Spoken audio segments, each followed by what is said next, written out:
She's not even his. My brother's voice sliced through the estate attorney's reading like a blade through silk. $20 million sat on that mahogany table. 12 relatives watched in silence. And my own brother stood there, looking at me like I was trash he needed to remove. "We can't divide Dad's estate," he said, his voice steady and cold, "until we address the fact that she's not biologically related to him." The room went still. Completely still. My aunt's wine glass froze halfway to her lips. The attorney blinked twice behind his reading glasses. My mother stared at the polished wood like it might open up and swallow her whole. "My name is Olivia Carter. I'm 28 years old." And in that moment, my brother tried to erase me from my father's legacy in front of everyone who mattered. Every eye turned toward me. Some looked shocked. Others looked curious. A few looked like they'd been waiting for this moment. I felt the heat rise in my face, but I kept my expression neutral. Years of sitting through awkward company dinners had taught me how to mask emotion. What my brother didn't know was simple. I had already prepared for this exact attack. And the truth I carried in my handbag was about to burn everything down. My brother Brad Carter had always been the golden child. Everyone knew it. Everyone said it. At charity dinners, people called him the future of Carter Industries. At company events, he walked beside our father like royalty. Dad introduced him as my successor with pride in his voice. I was always introduced differently. "This is Olivia, my artistic daughter." The word artistic was code for not serious. It meant I was decorative, not functional. It didn't matter that I graduated top of my class in business. It didn't matter that I interned at 3 major firms. When I joined the family company, Brad made sure I stayed in the background. He assigned me to community outreach, public relations, the departments that sounded important but had no real power. I told myself it didn't bother me, but it did. Brad spoke at board meetings while I organized charity events. He made decisions while I smiled for photographers. He shaped the company's future while I handed out branded pins at job fairs. I remember one particular board meeting where I prepared a presentation on expanding our digital infrastructure. I'd spent weeks researching market trends, analyzing competitors, building financial projections. The night before, I stayed up until 3 in the morning perfecting every slide. Brad scheduled himself right before me. He presented the same ideas, my research, my projections, even my exact phrasing in some places, as his own vision. He'd access my work from the shared drive and simply repackaged it. When my turn came, I had nothing new to say. The board looked at me with polite patience, clearly wondering why I was repeating what they'd just heard. A few exchanged glances. One checked his watch. I saw my credibility evaporate in real time. Brad smiled at me from across the table. A small, knowing smile that said he'd won again. People thought I didn't notice the difference. I noticed everything. When Dad died from a sudden heart attack, everything changed overnight. Brad moved fast. Too fast. Before the funeral was even planned, he started speaking on behalf of Carter Industries. He gave interviews to business journals. He sent emails to key investors using Dad's old signature line. 3 days after Dad's death, Brad moved into the corner office. "Just temporary," he told the staff, "until things settle." But he changed the nameplate on the door. He rearranged the furniture. He hung his own degrees on the wall where Dad's awards used to be.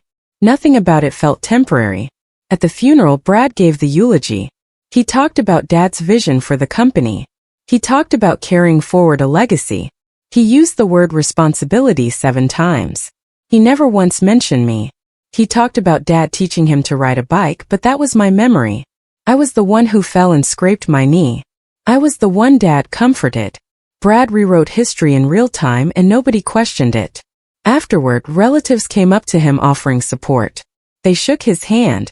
They told him Dad would be proud. I stood alone by the reception table, watching it all happen. That's when everything started to feel wrong. At the repast after the funeral, I went to get coffee. That's when I heard my cousin's voice from the next room. "There were always questions about Olivia, you know?" I froze. My aunt responded quietly. "I remember when she was born. Your uncle seemed surprised by how different she looked." "Different how?" "Just different. Dark hair when they're both fair. Different features." My hand shook as I poured the coffee. My heart hammered against my ribs. Questions?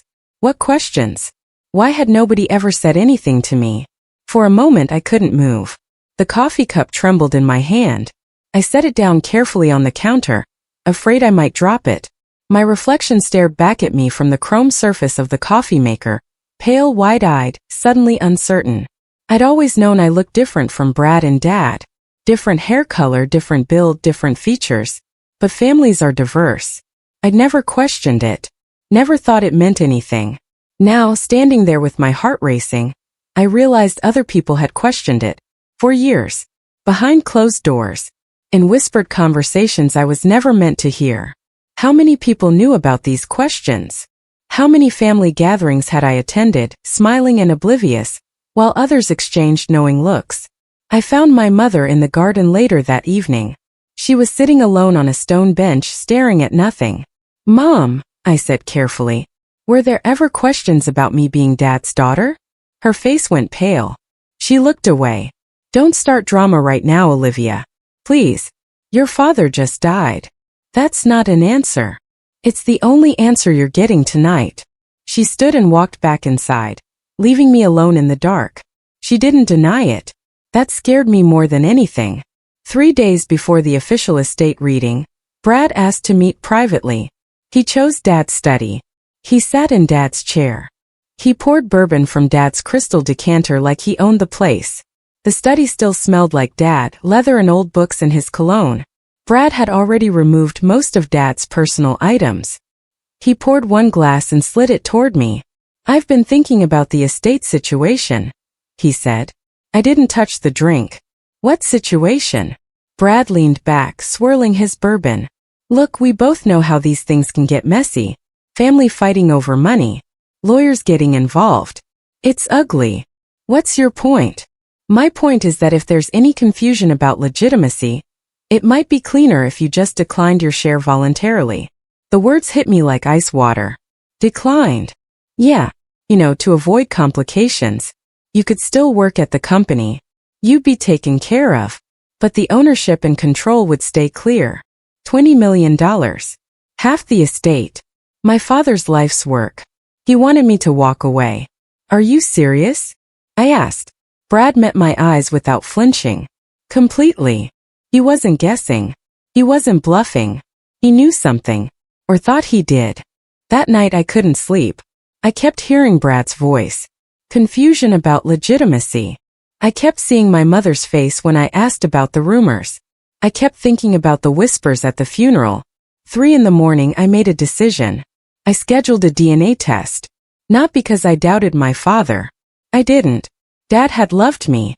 I knew that in my bones. He showed up to every school play. He taught me to ride a bike. He called me his smart girl when I got into college. But I knew my brother.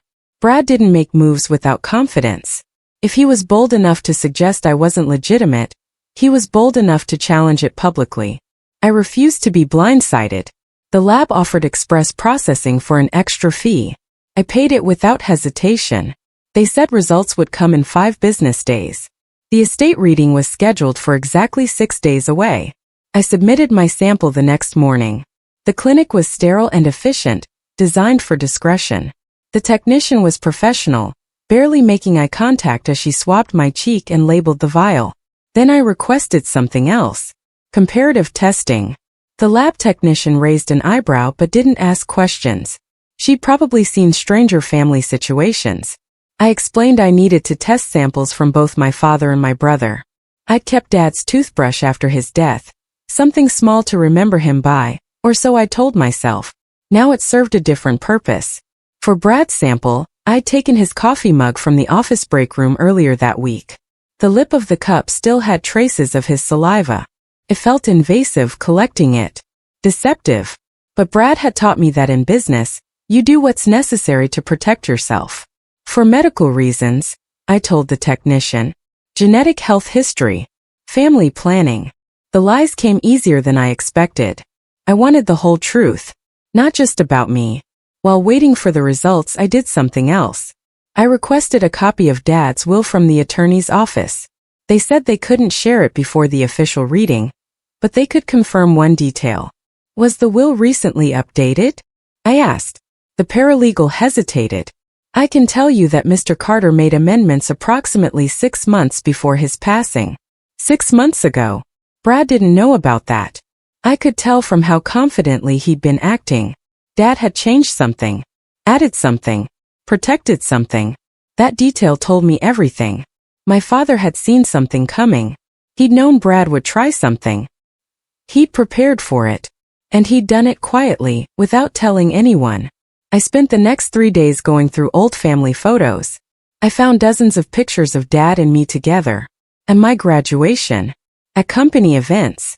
On fishing trips. In every single photo Dad looked proud. That wasn't fake. That was real. Whatever Brad thought he knew, he was wrong. I just needed to prove it. The estate reading took place in a downtown law office with floor-to-ceiling windows. 12 relatives sat around the massive conference table. My aunt and uncle. 3 cousins. Brad's wife. My mother. 2 business partners. A company accountant. And Brad sitting at the head like he already owned everything. The attorney began reading the standard legal language. Asset listings. Property descriptions. Investment portfolios. Then he got to the distribution section. That's when Brad stood up. I need to stop you there, he said. The attorney looked confused. Mr. Carter, this isn't standard. We have a legitimacy issue that needs addressing. Brad turned to face me directly. My sister may not actually be my sister. There have been questions for years about whether she's biologically related to our father. We can't divide a $20 million estate without confirming she's actually entitled to it. The humiliation was calculated and precise. My aunt gasped. My cousin's mouth fell open. Brad's wife looked uncomfortable but said nothing. My mother's hands began trembling. Brad folded his arms, his expression calm. So if she's a real heir, let's see proof. He expected tears. He expected me to break down or run out.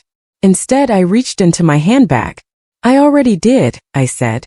My voice came out steady. Calm. Almost bored. I pulled out a sealed envelope with the lab's logo printed across the top. I slid it across the polished wood toward the attorney. This is a certified DNA analysis conducted by GenePath Diagnostics. It's legally admissible. Brad's confident expression cracked slightly. My mother's face went completely white. Her hands gripped the armrests of her chair like she might collapse. The attorney picked up the envelope carefully. He opened it with a letter knife, moving slowly and deliberately. The room held its breath. He pulled out the documents. He read silently for what felt like an eternity. Then he cleared his throat. The first test confirms probability of paternity between Olivia Carter and the deceased, Jonathan Carter, at 99.97%. The air in the room shifted. The attorney looked up, meeting Brad's eyes. Olivia Carter is unquestionably the biological daughter of the deceased. Brad's jaw tightened. His face flushed red. But the attorney wasn't finished. He looked back down at the papers. However, there's a second analysis here. At Ms. Carter's request, the attorney continued, comparative testing was also conducted between Brad Carter and the deceased. The room went from silent to suffocating. The results show no biological relationship between Brad Carter and Jonathan Carter. For 3 full seconds nobody moved. Then my aunt gasped. My uncle swore under his breath. One cousin stood up, then sat back down. Brad stood frozen, his mouth slightly open. That's impossible, he finally said. His voice cracked. The attorney adjusted his glasses. The laboratory's findings are definitive. I can provide you with copies if you'd like independent verification. Brad's wife reached for his arm, but he pulled away. This is a setup, Brad said louder now. She fabricated this. She paid someone to. The lab is court certified, the attorney interrupted. Their chain of custody is impeccable. These results are legitimate. Brad turned to our mother. Mom, tell them this is insane. Everyone looked at her. She was crying. Not out of shock. Out of guilt. My mother stood abruptly, her chair scraping against the floor. This wasn't supposed to happen, she whispered. She wasn't talking to me. She was talking to Brad. Mom. Brad's voice was small now, childlike. She covered her face with her hands. I'm so sorry. You weren't supposed to find out. Not like this. Not ever.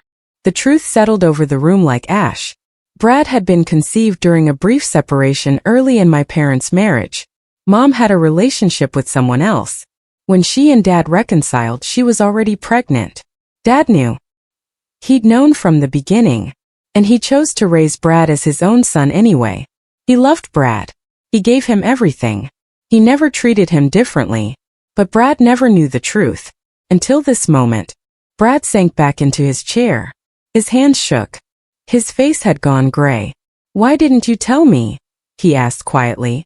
Mom shook her head. Your father wanted to protect you. He said it didn't matter. He said you were his son in every way that counted. But not biologically. No, she admitted. Not biologically. Brad looked at me then. Really looked at me. And I saw it finally click. He tried to use biology as a weapon. And it destroyed him instead. The attorney cleared his throat again. Given this revelation, I should continue reading the will. He turned pages, finding his place. To my children, Brad and Olivia, I leave my estate equally. Brad's head snapped up. He wrote children? Not biological children. That's correct, the attorney confirmed. Mr. Carter was very specific about that language. My chest tightened. Even knowing what Brad wasn't, Dad still called him his child. The attorney continued. However, there is an amendment added 6 months prior to Mr. Carter's death. Everyone leaned forward. In the event of a dispute regarding legitimacy or inheritance rights initiated by either heir, the following provision takes effect. Olivia Carter shall assume interim control of Carter Industries and full authority over disputed assets until resolution. Every eye in the room turned to me. Brad's face went from gray to completely pale. That's not possible, he said. The attorney showed him the page. It's right here. Signed and witnessed. Dad had seen this coming. He'd known Brad would try something. And he'd protected me. The meeting ended in chaos. Brad stormed out without another word. His wife hurried after him, apologizing to no one in particular. My aunt and uncle approached me cautiously. We had no idea, my uncle said. We heard rumors, but we never thought. It's fine, I said, though it wasn't. My mother sat alone, crying quietly. I wanted to comfort her. But I was too angry. Too hurt. She'd known people question my legitimacy. She'd let me suffer through that without defending me. Because defending me meant exposing Brad. The attorney asked me to stay behind after everyone left. Your father wanted you to have this, he said, handing me a sealed letter. My name was written on it in Dad's handwriting. I opened it with shaking hands. Olivia. Asterisk, if you're reading this, something has gone very wrong. I hoped it wouldn't come to this, but I know your brother. I know his ambition. I know his pride. Asterisk. Asterisk, you are my daughter. Never doubt that. Not for a single moment. Asterisk. Asterisk, I love Brad too. I always will. But I couldn't let him use your legitimacy against you. You've earned everything you have. You deserve everything I'm leaving you. Asterisk. Asterisk, lead with integrity. Build something better than I did. Asterisk. Love, Dad. I folded the letter carefully and put it in my purse. Then I cried for the first time since he died. The next morning, I received an emergency call from the company's board of directors. They demanded an immediate meeting. I arrived at the Carter Industries building at noon. The conference room was full. 8 board members. The CFO. The head of operations. Brad sat at the far end, looking like he hadn't slept. The board chair, an older man named Harrison Winters, spoke first. Miss Carter, we've been made aware of yesterday's estate reading. We need clarity on leadership moving forward. The will is clear, I said. Interim control falls to me during this dispute. Brad slammed his hand on the table. She manipulated the test results. She planned this whole thing to steal the company. Harrison raised a hand. Mr. Carter, the DNA results were verified by a certified laboratory. Unless you have evidence of fraud. I don't need evidence. I know what happened. The room went quiet. Harrison looked at me. Do you want to respond to that accusation? I met Brad's eyes across the table. No, I said simply. The documents speak for themselves. Brad looked like he wanted to explode, but he couldn't, because for the first time in his life he had no proof, no leverage, just anger. Over the next week, I learned the full extent of Brad's plans. An investor I'd worked with on community projects reached out privately. "I thought you should know," he said over coffee. "Your brother has been positioning himself as sole heir for months. He told multiple people you'd be leaving the company soon." My stomach turned. "He said that. He said you were pursuing other interests, that you were never really interested in the business side. He made it sound mutual. But it wasn't mutual. Brad had been planning my removal long before Dad died. This wasn't grief. This wasn't desperation. This was strategy. He'd probably known about the rumors regarding my parentage for years. He'd kept that weapon hidden, waiting for the right moment to use it. Dad's death gave him that moment. What Brad hadn't expected was that the weapon would explode in his hands. I dug deeper. I found emails where Brad had tried to schedule meetings with Dad's estate attorney. Multiple attempts to discuss will modifications. Dad had refused every time. Brad had tried to influence the will directly. He tried to write me out of it while Dad was still alive. Dad saw through him. And Dad protected me. 2 weeks after the estate reading, anonymous articles started appearing online. Carter Industries heiress. Party girl or professional?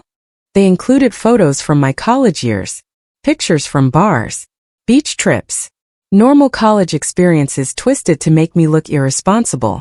Another article questioned my qualifications. Did nepotism put Olivia Carter in power? It was a smear campaign, calculated and deliberate. When reporters started calling, I knew Brad was behind it. I confronted him at the office. He was packing boxes from the corner office, moving to a smaller space per board instructions. "Did you leak those photos?" I asked. He didn't look up. "I have no idea what you're talking about."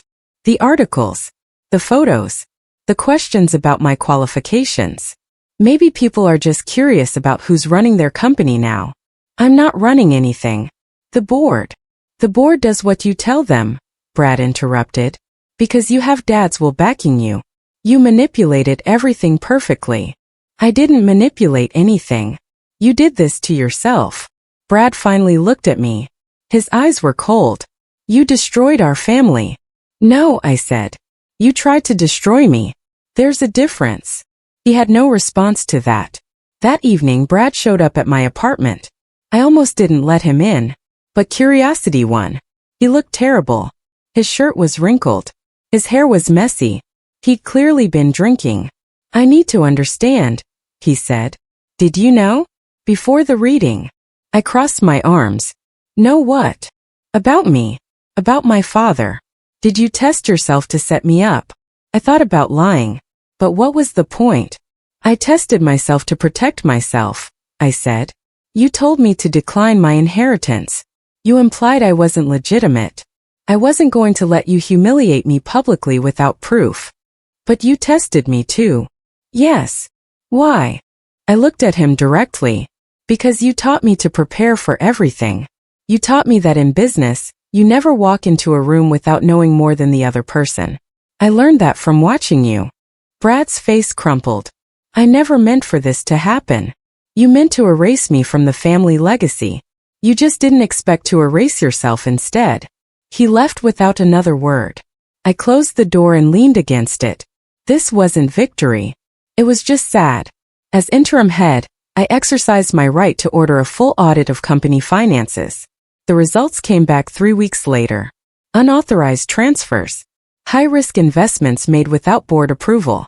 Company funds diverted into speculative ventures that violated our fiduciary duties. Brad had been gambling with the company's future. Some investments paid off. Most didn't. He'd hidden the losses through accounting tricks and delayed reporting. Nothing was illegal, but it was reckless, dangerous. The board called another emergency meeting. I presented the findings without emotion. Just numbers. Just facts. "These decisions put the entire company at risk," I said. "They violated protocol and endangered our investors' trust."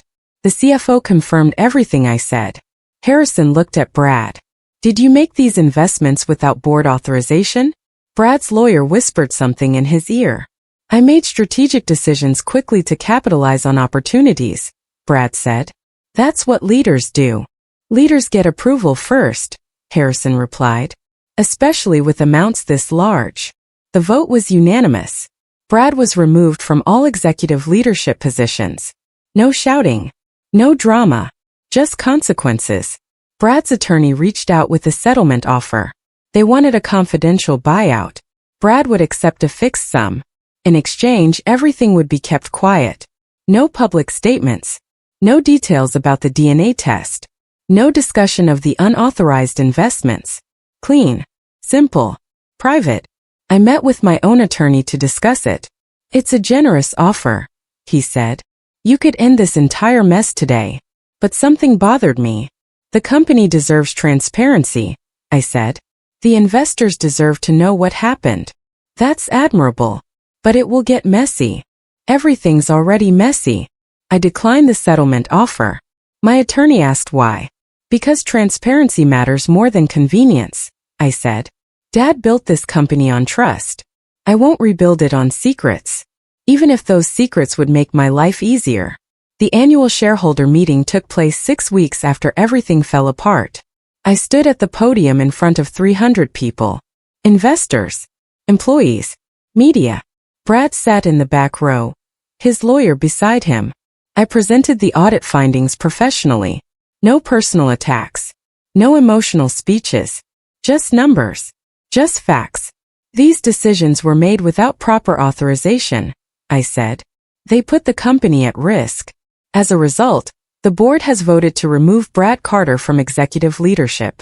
Questions came immediately. Was this related to the estate dispute?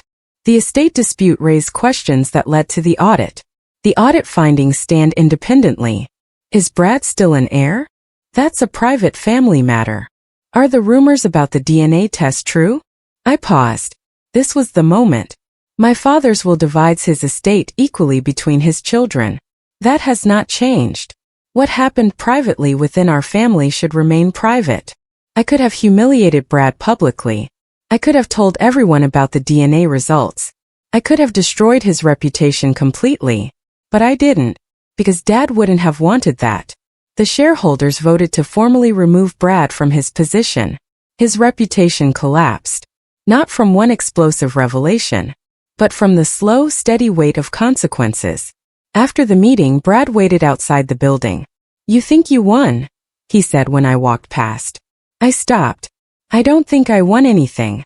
I think we both lost something. I lost everything. You lost what you tried to take from me first. Brad shook his head. I was protecting Dad's legacy. No. You were protecting your position. There's a difference. For a long moment we just stood there. Two people who used to be family. I didn't want it to be like this, he said quietly. Then you shouldn't have made it like this. I walked away. For the first time in his life, Brad had no leverage. No power. No control. Just the reality of his own choices. My mother called me a week later. We hadn't spoken since the estate reading. I hadn't been ready. Can we meet? She asked. Please. We met at a quiet coffee shop across town. She looked older. Tired. Worn down by guilt. I'm sorry, she said immediately. I should have told you years ago that people questioned your paternity. I should have defended you. Why didn't you? Because defending you meant exposing Brad. And I didn't want to hurt him. So you let me be hurt instead. She nodded, tears streaming down her face. I made a terrible choice. I thought I was protecting both of you. But I only protected one. I wanted to stay angry. Part of me wanted to walk away. But she was still my mother. I forgive you, I said. But forgiveness doesn't mean everything goes back to normal. I know. I just needed you to know how sorry I am. We talked for an hour. Not about Brad. Not about the company. About Dad. About memories. About the good times before everything fell apart. It wasn't healing. But it was something. 1 year after Dad's death, Carter Industries was stable again. Profits had returned to previous levels. Investor confidence was rebuilding. The board had voted to make my interim position permanent. I launched a foundation in Dad's name. It focused on ethical leadership and mentorship for young business professionals. The first scholarship went to a young woman from a low-income neighborhood who wanted to study finance. She reminded me of myself at that age. Smart, ambitious, underestimated. I wanted to give her the opportunities I'd almost lost. Brad had moved to another state. Not a dramatic exile, just distance. He started consulting work. Small projects. Nothing like what he had before. We didn't speak, but I heard updates through family. He was trying to rebuild his life. That was something. On the anniversary of Dad's death, I visited his grave. The headstone was simple, just his name and dates. I brought flowers and sat in the grass beside it. I hope I made you proud, I said out loud. The wind rustled through the trees. I thought about everything that happened. The betrayal. The revelations. The consequences. Brad had tried to erase me from the family legacy. Instead, he exposed himself. Not as an heir. Not as a leader. As someone who valued power more than family. I learned something through all of it. Legacy isn't about blood. It isn't about who your parents are or what genes you carry. Legacy is about character. About choices. About how you treat people when you have power over them. Dad understood that. He raised Brad as his son even when he didn't have to. He protected me even when it would have been easier not to. That was his legacy. And it was mine now too. 2 years later, I stood in the same conference room where everything began. Different people sat around the table now. New board members. New executives. People who earned their positions. We just closed the biggest deal in company history. A partnership that would expand Carter Industries into 3 new markets. After the meeting, I walked back to my office. Dad's photo sat on my desk. I picked it up, studying his face. He looked proud in that picture. Happy. I hoped wherever he was, he still felt that way. My phone buzzed. A text from a college student I'd been mentoring. Just got accepted to the business program. Thank you for believing in me. I smiled. This was the legacy I wanted to build. Not about money or power. About lifting others up. About creating opportunities. About choosing integrity over convenience. Brad had wanted to erase me to claim everything. But you can't build a legacy by tearing others down. You build it by making choices that matter. By standing up for what's right even when it's hard. That's what Dad taught me. Not through his will. Not through his estate. Through his example. And that was worth more than $20 million could ever be.